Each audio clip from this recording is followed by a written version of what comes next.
Hey guys, let's talk the Harden trade so far. There is a sponsor in this one.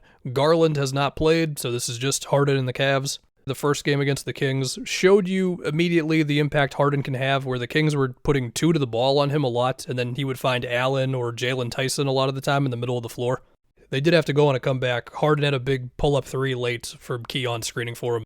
The biggest thing you've seen already with Harden is anybody's going to set a screen for him. I mean, obviously Allen, we saw that one coming right away. Jalen Tyson, Sam Merrill, Keon Ellis, Schroeder, some. You're seeing like second screeners where like Allen and then also let's say Keon will screen. You've got like some Sam Merrill ghost screens for Harden as well. There's been a lot of nice pocket passes. Still feels like Allen the most. I'm not going to say every single play they run is a screen for Harden by like a wing or whatever, but it's in there.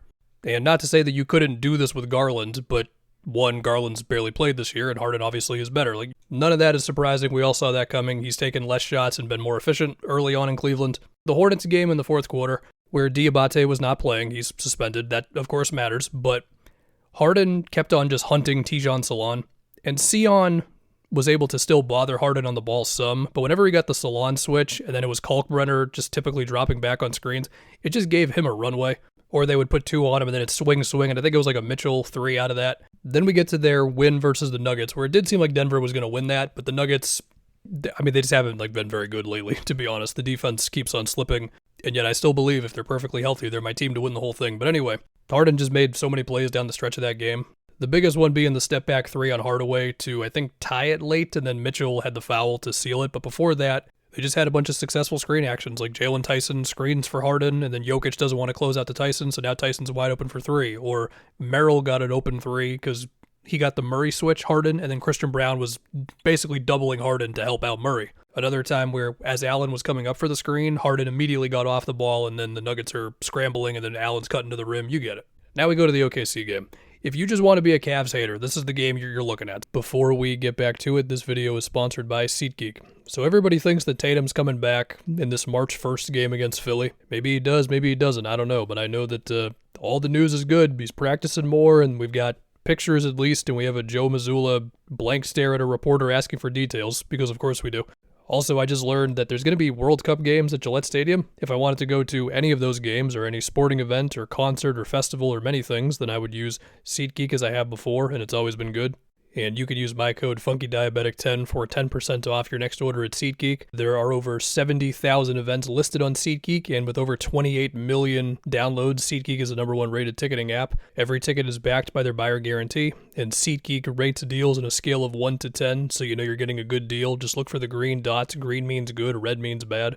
Click the link in the description to download the app and have the code added to your account. FunkyDiabetic10, 10% off, SeatGeek. I have 3 seconds left. It's snowing outside. They have a disastrous first quarter of like 10 turnovers. OKC, they were missing some guys. Sometimes we're swarming on Harden, or Mitchell, I should say, whether he's driving or at the three-point line, two to the ball real quick. Mobley and Allen losing the ball, either in traffic or trying to drive on Chet. That was a Mobley one. And right before that, Mobley had a switch against Isaiah Joe, I think it was, where he didn't challenge him at all. That didn't look good. It might have been Wiggins. I might be forgetting. And then on the other end, OKC makes a bunch of threes. They go down 20 in the first quarter to the Thunder. And sure, like they fight back and they get it close by the end. But the whole game, especially with the Mobley 2 rebounds and stuff, it just felt like a game of we have questions about how you deal with another team just being as intense as they possibly can be. And like I get it, it's a random game in February. But again, if you want to be a Cavs hater, that's the game. There was also some defense stuff where like they were in a zone and then like Wiggins would just drive into the middle of it and beat it, or they would lose Isaiah Joe or Case and Wallace on off-ball actions, or Harden just kind of randomly swiping on the ball and it's, oh crap, Isaiah Joe's open. The big questions, besides just how is a Harden playoff series just going to go at this point, because it feels like a Harden playoff series script is pretty similar at this point, where it's like first couple games, he's amazing. As the series goes on, he's like pretty good. And then he becomes a disaster by the end.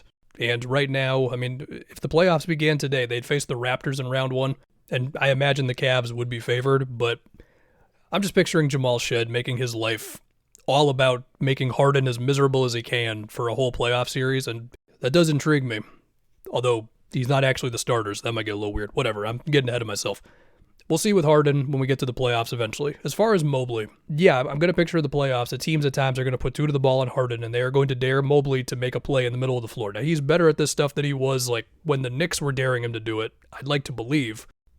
But we'll see. I mean, that's going to be a subplot with this whole team is making plays in the middle of the floor when Mitchell or Harden get two to the ball, which the Cavs should still view as an advantage. But let's just say it's a round one matchup against the Raptors again, and you get these, let's say, 10 to 15 plays a game where it's Dean Wade or Jalen Tyson or Mobley or Allen or Merrill, Keon, whoever.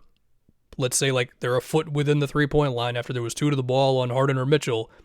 And then what happens after that is Scotty's helping defensively, and then you got CMB lurking around there. You get it, but yeah, again, the Cavs would be favored to beat the Raptors. And then if you think about a Pistons series, I mean, look, Asar would just probably pick up Harden all the time. I mean, he could guard Mitchell, to be fair, but I just think of him on Harden more, but maybe Mitchell would be the right idea. And then as far as the Cavs' defense in the playoffs, they can go to Mobley at center. They've got Tyson, who gives them good energy and just plays really hard on tough matchups. You got Keon now. And so there is a way lineup-wise to where you can put like one more perimeter defender in the game, but you still get smaller than if you're just Mobley and Allen.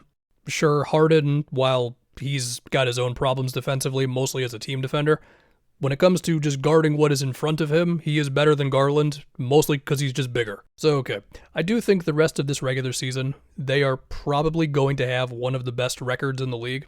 Of course, Donovan has been great. I didn't really say that throughout the video much, but I figured that's just kind of a given, but I mean, he's honestly maybe been a little underrated this year, Donovan Mitchell, honestly.